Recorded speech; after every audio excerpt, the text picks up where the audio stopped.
Okay, YouTubers, just gonna show you a couple of simple maintenance things to do on these Kawasaki's. I just got this about a month ago, and I got it for 150 bucks. So I've been working on it quite a bit, trying to get everything right.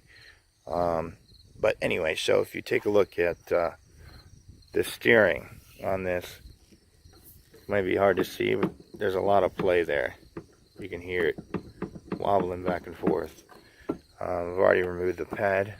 It was just a couple of zippers on the side, and then you get to the styrofoam.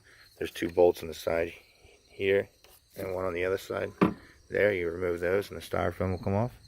The next step you're going to want to do is open up the hood.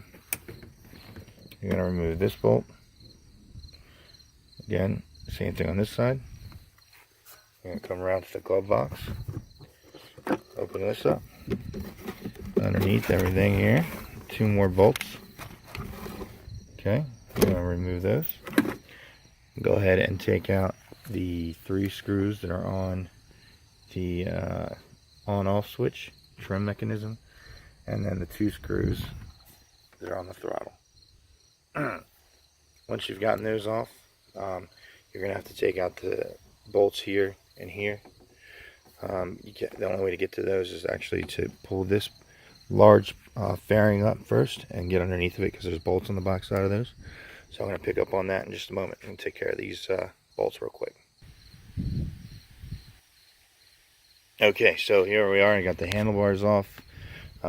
Just popped off the start mechanism and the throttle. Handlebars are off. I've got the 4 bolts, 1, 2, and then 2 in the glove box off. The next step is underneath here. You can't see them. It's easier if you have 2 people. But if you take a look underneath, there are 2 bolts right there holding the top where the speedometer and RPM gauge are. And then there are 2 more. Let's see if I can see them. Right there and right there. And those have Phillips head on the top. So let's look over here. You gotta be careful. You can strip these out real easy. So it's better to go from the bottom and just hold the top of the screwdriver, and then remove the bolts in the bottom with a socket. That's the best way I've found. Also, when you pop this off, I wasn't able to get the screw off on the inside here to remove the RPM gauge and stuff. So what I ended up doing is just leaving all this in one piece and just removing this top part and feeding it through the hole, and I'll show you that in just a second. Okay, so I got the 4 screws out. Like I said, they're right here and here, and then 2 more up here on the inside. So you're just going to remove that.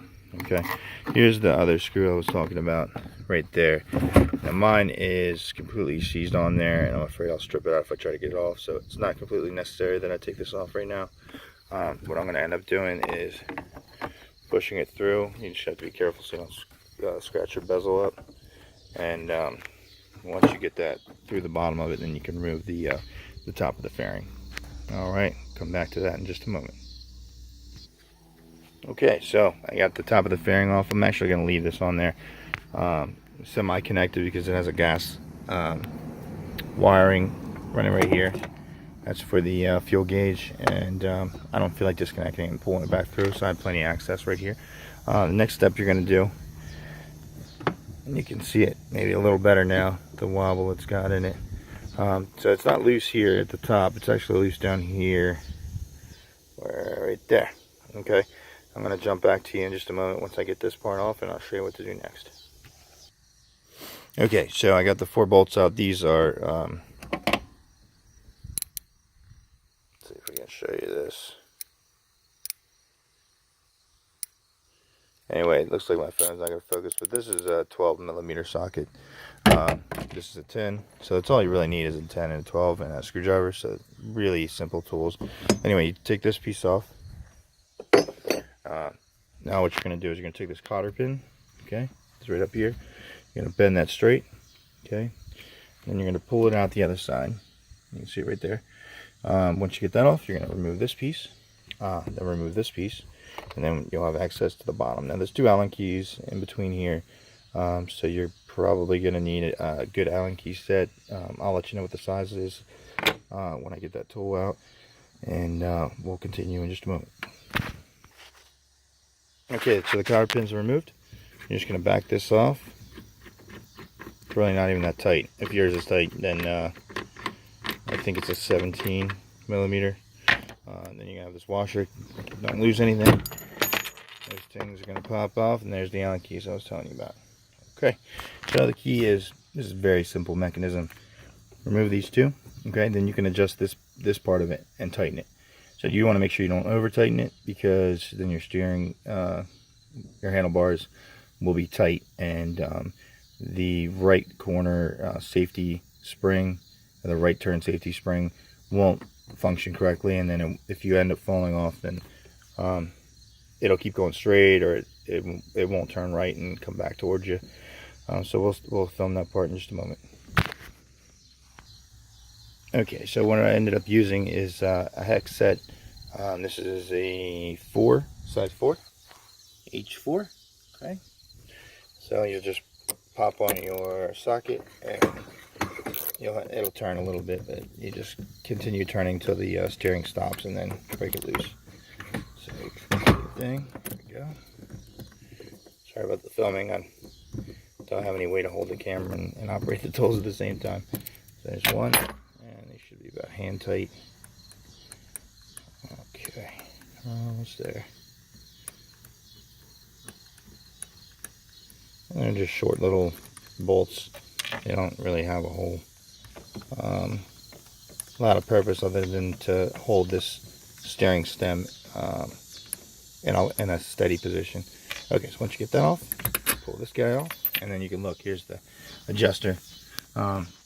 Basically, all you do is turn this. It's very simple. You can see turn this way.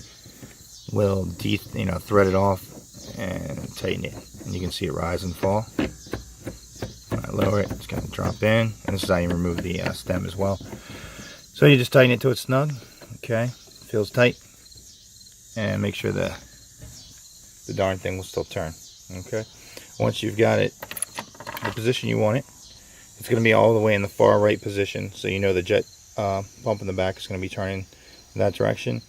You don't want to put the clamps on the wrong way, so you just drop this back on. You can see it already lines up perfectly with those two holes.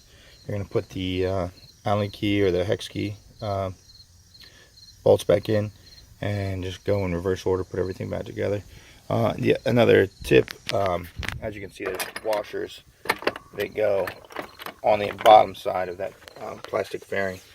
So what I'm going to do is just take the little bit of gasket material and just glue them right there, so they're above the hole.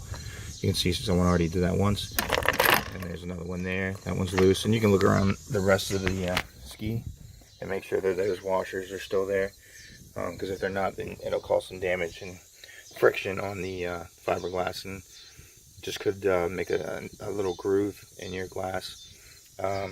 So I'm going to go ahead and put it back together and see how it turns out.